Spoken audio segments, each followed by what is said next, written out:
Trump is being protested all over the world. MAGA in Europe means make America go away. Europe is also wondering, where are all the adults in the USA? And this sign, it's my favorite. It's fucking brilliant. The USA already has too much ice. Those are some of my favorite signs from a massive protest that took place at the US Embassy in Copenhagen, Denmark over the weekend, because Europe is fucking pissed. When your prisons are filled with so-called asylum seekers who repaid kindness, and that's what they did. They repaid kindness with crime.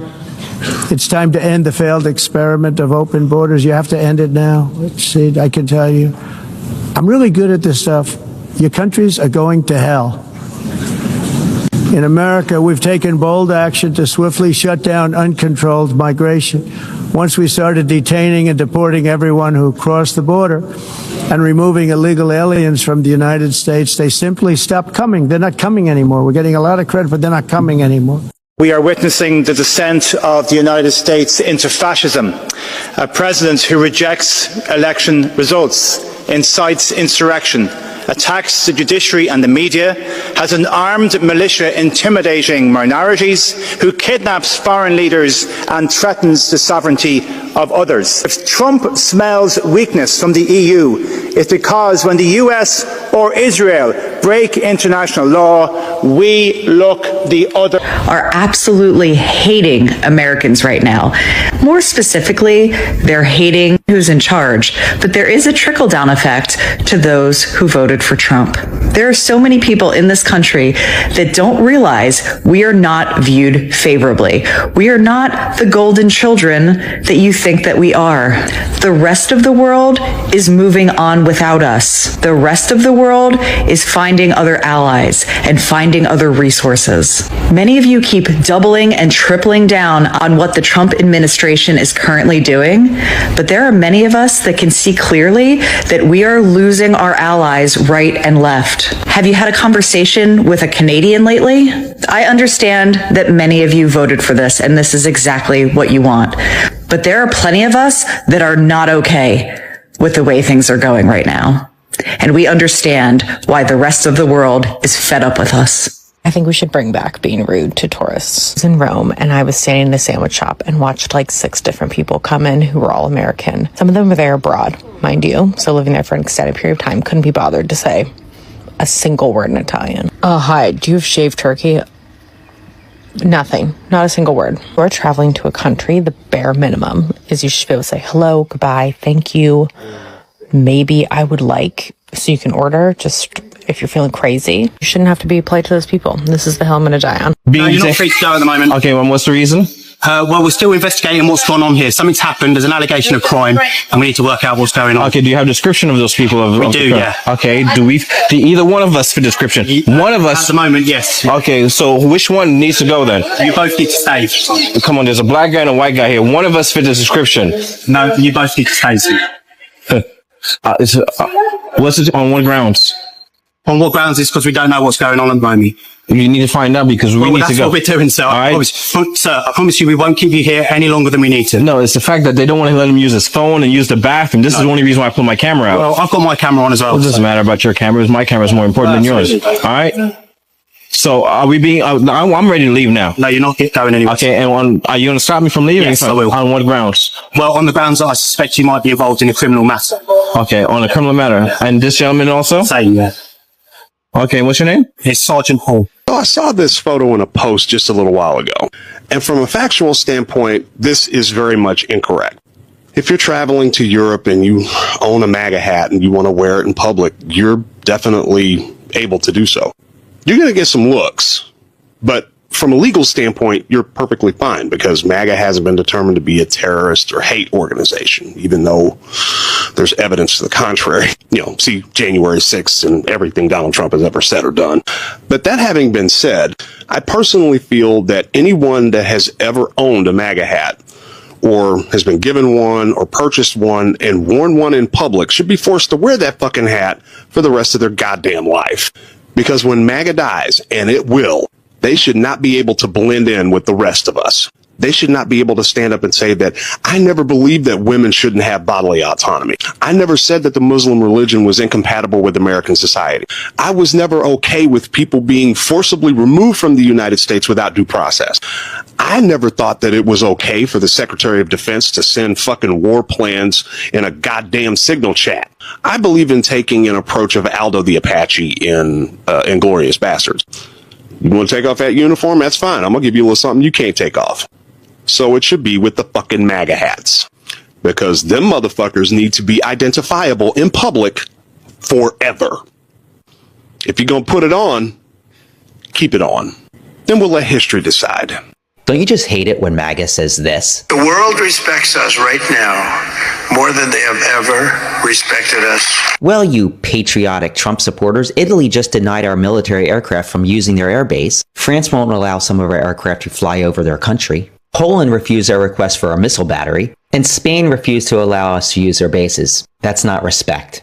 I want you to take note to the fact that America is literally collapsing. Like, the world is watching us die. They're making fun of the fact that we had to stand in line for healthcare. Our food is poisoned. We're out here, burning stuff down. We're out here fighting each other. The racism, all of this stuff that's going on. And not one country is hanging an American flag to support us. To say, hey, go help Americans. Americans are dying in record numbers. Let's help them. Let's be on their side. Not one. You know why? Because it just proves that our government has been lying about what we have been doing when we go over to these countries. Because if we were the heroes that we claim to be, they would have protests everywhere. Help America, help Americans, help America. The only time they have done that, Black Lives Matter. They have said no to Trump, but no American flags are being hung. So, before you believe what this administration or any other news outlet says about any other country around the world, specifically black and brown, because that's the ones they love to dog out, please understand, no one around the world is coming to save us because they actually don't like us. They don't. And I get it. So, I just wanted to take a second here and bring attention to the girl that grabbed the pickpocket by the ponytail in Italy. I'm all for it. I myself attacked a pickpocketer in Italy and handed him over to the Italian police. If you're going to try to steal my stuff, you deserve to catch a beatdown. End of discussion. And as an American citizen, it does make my chest swell with a little bit of pride to know that there have been memos like the French Olympics put out to say, hey, don't target Americans because they fight back. If you've been following the growing political divide between the United States and Europe, you may have noticed something interesting happening beneath the surface. For years, many MAGA supporters have looked toward Europe as a place with traditions, history, and values that they believe could align with their own political worldview. But now that relationship is becoming far more complicated, and the question is, why? What we're seeing isn't necessarily that Europe as a whole has suddenly decided it doesn't want Americans. That's far too simplistic. The real story is about the growing tension between certain MAGA political positions and the political and cultural direction of many European countries. MAGA supporters have increasingly criticized European governments over issues ranging from immigration and border control to climate policy, speech regulations, social values, and relations with the United States. At the same time, some European politicians and members of the public have become increasingly vocal in their criticism of the MAGA movement. And that's where things get interesting. A political movement that once presented itself as part of a broader Western conservative resurgence is discovering that European conservatives don't necessarily agree with everything MAGA stands for. That's an important distinction. Europe isn't one country. It contains dozens of governments, political parties, and vastly different populations.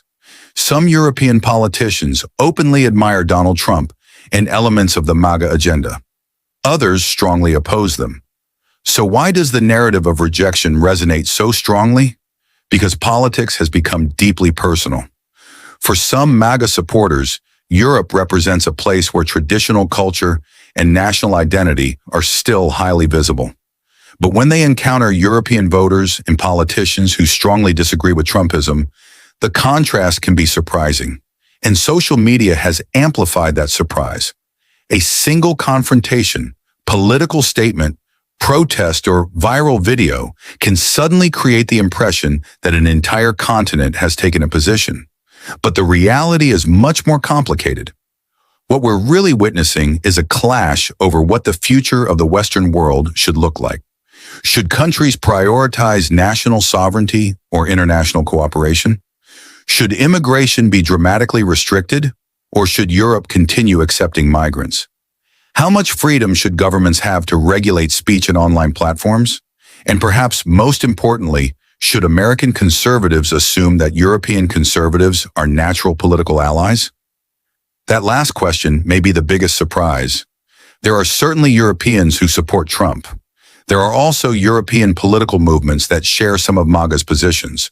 But there are millions of Europeans who don't. And that means the idea of a unified political alliance across the Atlantic is much more complicated than it may appear online.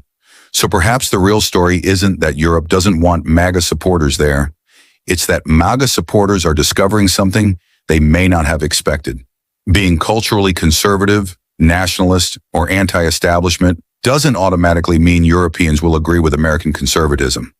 And as political divisions continue to deepen on both sides of the Atlantic, that realization could become one of the most fascinating political stories to watch. Because this isn't simply about America versus Europe, it's about a much bigger question. Who gets to define the future of the Western world? MAGA is losing their minds in my comment section. They have been freaking out for ages, okay? Past week or two of just the sloppiest excuse of like, I'm gonna bring up your dead mom. That'll really get her. You guys, none of it gets me. None of it. Number one, because my mother was a raging liberal bitch. I mean that in both a flattering and unflattering way. She really had her moments. She was also like a real activist. So I was quite literally raised going to protests and watching people slander, spit on, abuse physically my mother and her activist friends. So this little like, ooh, I'm really got her this time. Send. I'm from the shit. Ooh. In the words of, who was it? Wasn't Tyler the Creator, was it? How is cyberbullying real? You just... No, really, you guys look desperate. I need you to go to like TikTok bully university or something. Mind you, I discovered this because for the first time in over a week, I picked up this account. And I was like, oh, how interesting. Won't be revisiting those comments. And lastly, to wrap this all up, you guys you're getting really snowflake out here. I'm just gonna say it. A girl gets on the internet and says, yeah, I don't want anything to do with MAGA. I never have. I've been abundantly clear about that from the beginning of my days on the internet. I don't want to be associated with it. It's icky. It's weird. No, go away. Same with creators, same with followers who do that kind of thing. No, not okay with it. So she condones bullying? Leave a comment about her dead mom. Get a grip, snowflake. Anyways, eat my butt. Harassed a Chatterbox employee, resulting in them being asked to leave by our staff. They then continued verbally assaulting our patrons and staff, threatened our establishment, and returned to record a video which has now been posted on multiple social media platforms. Well, now that paints a different picture than just simply wearing the hat being the reason, but the news did ask her about that, and this is what she said. Hensley claims she did not misgender or harass anyone at the bar, and that she would have willingly taken off her hat if she was asked. Oh, you would have taken it off willingly if they just asked nicely? You sure about that? But what we have here is a situation where there's two different stories. One is claiming that she came in, she harassed employees and misgendered an employee, and she's saying, nope. Just came in wearing my hat. It's a she said situation. If only we had something we could look at that would maybe give us some insight into either party and whether or not they're trustworthy. Hey, let's really quickly listen to this one part of the news interview where she tells her side of how things went down. The bar, before we could even get a word out or a drink, he just looked at me and he said, no. And I said, excuse me. He said, absolutely not. He said, your hat, you need to leave right now. Well, that's interesting. They said you misgendered an employee. You said, no, that didn't happen, while literally misgendering an employee. So, I'm inclined to believe them. Like I said, that video went viral. Not only did the right share it all over the place, they started bombing that business with bad reviews and calling them and making threats. But guess what? Not just that business. No, several businesses called Chatterbox. There's a place in Knoxville, Tennessee called Chatterbox. It's veteran owned. They're very accepting of everyone. They've been getting hammered with negative reviews and threatening calls when they weren't even part of this. But honestly, this whole situation, this was just capitalism that conservatives seem to love. Any business has the right to refuse business to a person, especially someone who they're saying is harassing and misgendering their employees. In other words, being disrespectful. That's definitely grounds to refuse service. And she admits there is probably nothing wrong with them refusing her. They probably have every right to kick me out. If you don't want me at your bar, that is what it is. But also, the man that was with me was an African-American male. This is why the world is not like America, and by extension, Americans. I often see a lot of confused Americans wondering why people in other countries do not like them. But the answer is actually very simple. Most Americans do not know the true history of their country. And the U.S.'s reach is huge when it comes to destabilizing countries and destroying the environment. Overthrowing governments that are democratically elected, villainizing and sanctioning countries that fail to do what they want, sabotaging the progress of countries that are typically resource-rich, contributing to genocides in mass slaughter around the world, by providing money and weapons to regimes that are known to commit human rights abuses. And if it's not destroying your country through these tangible and bureaucratic means, also just illegal, then they're destroying your country culturally. And what's crazy is the more that I learn about the histories of certain cultures in certain regions, the one thing that I'm noticing is that the U.S. always leaves a trail, whether it's a trail of blood, bodies, and just complete disaster. They completely rewrite history and peddle lies about their impact abroad, rather pushing this narrative to its citizens that it brings freedom and democracy to other countries when everyone else who's been impacted by this country knows that that's a lie. And Americans believe it. I grew up in the U.S. and was educated in the U.S. education system. And it was only until I went to university in the U.S. that I actually learned the truth about what this country has done abroad. But to know the raw and true history of the U.S. is a rarity amongst the American population. And when your country has had such disastrous effects globally, especially on the global majority, people are not going to like you if you state the antithesis and you state propaganda that literally goes against the realities that people are living still to this day. All over the world, they are talking about how awful he is. They are talking about the atrocities. They are talking about the ruined relationships, the ruined trade. This will take us decades, if ever, to recover from. And it's only been 1 year. Where do you live and what are you hearing about the USA? It's also important to note that this news magazine has a reputation for being center-right. This is a magazine that tends to support conservative values. In this article, the author goes on to compare Donald Trump's presidency to a geopolitical earthquake, even comparing it to the fall of the Berlin Wall in 1989. Ooh. And the author makes a pretty strong stance that Europe as a whole can no longer rely on the United States for security and stability. It then compares the United States' proposed offer of more continued support in exchange for valuable minerals from Ukraine as financial extortion. The article makes it clear you can still believe in self-reliance and strong defense without blindly following one dangerous leader. Even European conservatives are saying this, pushing for independence while still calling out this dangerous alignment between Donald Trump and Putin. Accused of being a bad person because you're from the United States. It doesn't surprise me, but it still blows my mind. Now this woman is how Canadian, Americans specifically MAGA Americans, travel around the world without doing any historical research, any political research. And they just assume that everyone's just like so excited for them to be there. Like, girl, unless you were in a like specifically unionist, anti-immigration, hateful little pocket of Northern Ireland, like maybe like somewhere small in East Belfast, they're not gonna like a Trump supporter.